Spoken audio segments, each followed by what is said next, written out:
Hi, in this video we're going to talk about our next few steps that we are going to go through to create our holiday graphic that we have started on. So yours should look something like that. We started and added all of our text and our stars and our stamped in our trees and these little curly shapes as well as our snowflakes. So that's as far as we've gotten. Next we are going to talk about how to add some of this other text like this text up here and the Miller family down on the bottom and get close to finishing this little guy up. Okay, so now we're going to start with adding this text up top here. So we need to have this text curving and following the outline of an ellipse. So I'm just going to go over here to my ellipse tool and I'm going to click and drag out an ellipse into approximately the right size and shape. Mine is too far down, so I'm going to hit the space bar and actually hold in the space bar while I drag that up. So while I'm creating my shape, I can hit the space bar, hold it down, and then I can move the shape as I am creating it. If I want to resize it, then I let go of the space bar, resize it, and now it's in the wrong spot again. So hit the space bar, hold it down, slide it up, and then let go, resize it just a little bit, and there we go.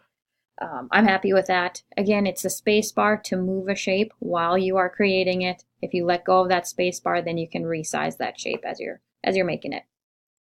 Okay, so now I'm going to hit my type tool. So just regular type tool. And you can see here that my cursor changes. So I go from this square around my cursor to when I am inside this ellipse, I should get a little circle around my cursor. If I go right on the edge of my ellipse, I get that little line across mine. So a little curvy line across mine. I have a little diagram I'll show you when I stop this little section of this. So I'm just going to click when I have that little curvy line there. See, it popped into something else. It popped into that box. We don't want that. We want the little curvy line. So that's telling me that that's going to follow the path that I created by creating the outline of that ellipse. And I'm just going to type in my text, and it's going to be way too big to start, but I'm going to come back in and edit that. So it's wishing you and yours and we will. Now you can see that my text is following along that ellipse, and that's perfect. Now we're going to go back in and edit that text. So I'm just going to double click here on my T in my layers palette. Now I can pull this slider down. I'm just going to make it a little bit smaller.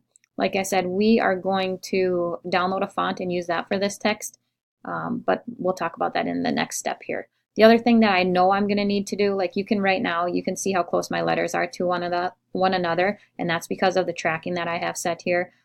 So I need to increase that tracking just a little bit. So I'm going to double click right here on my little T in the layers palette, and I'm just going to drag this slider up a little bit so that my letters aren't all squished together like that.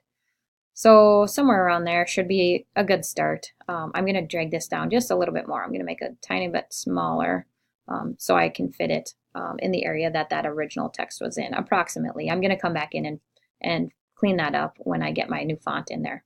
At this time, I can hide my ellipse, or I can actually delete that layer. So you can just see it here in my layers palette. There's my ellipse. I can hide that, or I can delete it. If you want to delete it, you can just pull that down to the trash icon. Okay, so there is my text. Now we need to add a new font. So I'm just going to go to Chrome, and we can go to one site that I like to use a lot is dafont.com. So dafont.com. And when we're here, there are lots of different categories that you can explore. One of my favorites is within the script category, and there's a handwritten option in there. So you can download one of those there. So I am going to go with maybe Supernatural, or actually Sun Valley. Let's go with Sun Valley. Okay, I'm going to hit download. This will look just a little bit different because I'm working on a Mac right now. Yours, I will post specific instructions in along with this video so that you know exactly what process you need to go through to download a font. Like I said, it's just a little bit different. It's not complicated at all. But there mine is, it shows up. I'm going to double click on that, and mine just gives me, when I double click, I hit install font, and then that will, oh, I got an error message, but it's not a big deal. I'll just click on that and say install checked, and there we go. Now my font should be installed, and usually Photoshop does a good job of allowing you to use those right away. Let me close out all of those. It usually allows you to use it right away. So right now I'm going to double click on this right here and we'll see if it popped up. So that was, what did I download? I think let's go back. Sun Valley. Okay, so I downloaded Sun Valley. Let's see if that's in here. And these are, for the most part, they are in alphabetical order.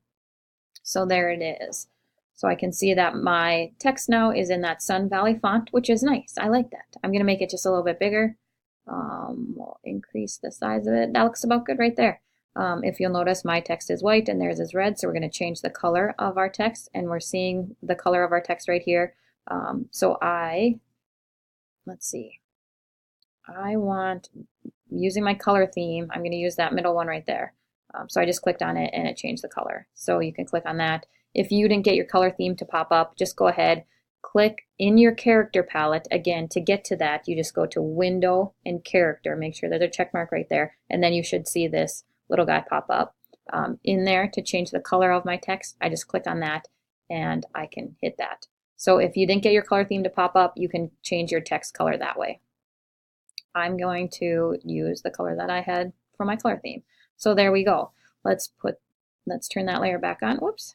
We need to pull this one above that layer, and that should work. Okay, so there we go. That's what it's looking like right now. I think it's looking pretty nice.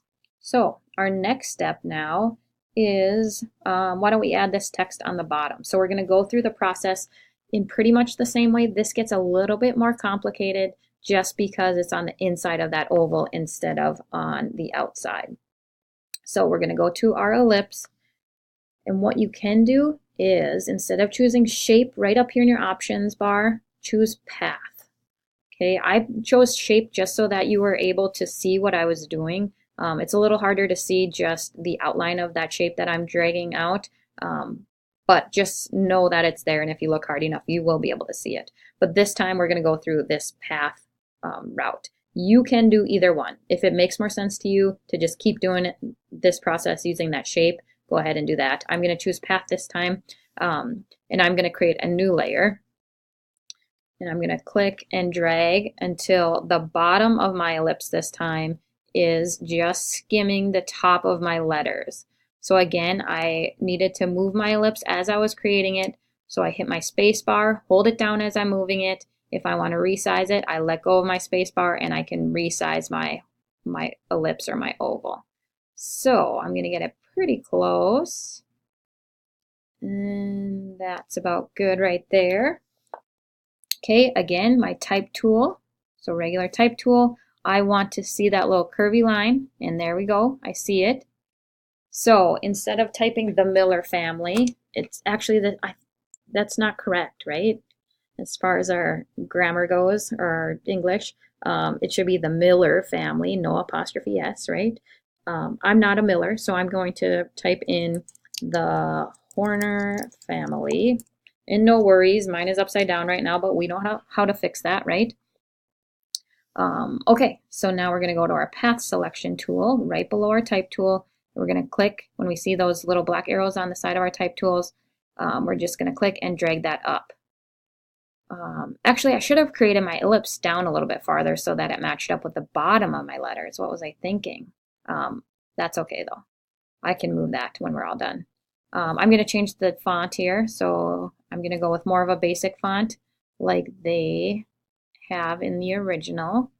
So I'm going to choose, I might download a new font actually after I stop this video. So if my next video has a different font in it, that's why. It's because I'm going to download a new font, something a little bit more interesting than this one.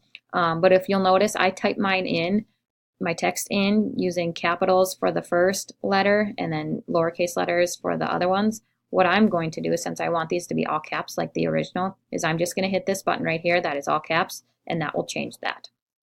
Mine needs to be way smaller, and my letters need to be spaced out quite a bit more.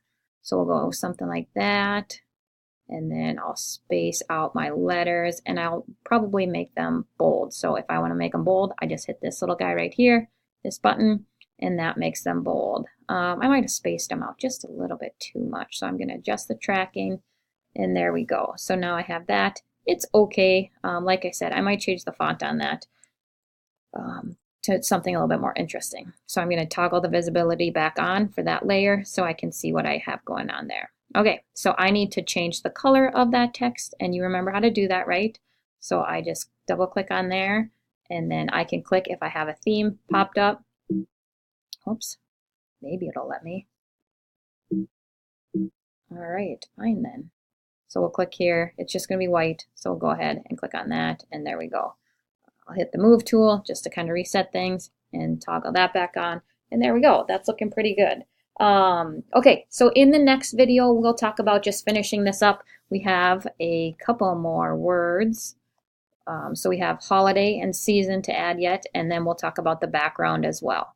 So we're just about there. We're just about done with this. So right now, I am going to go download a new font and replace this font, the Horner family font, with something else a little bit more interesting. Pretty basic, but still more interesting. And then in the next video, we'll talk about finishing this up. All right, see ya.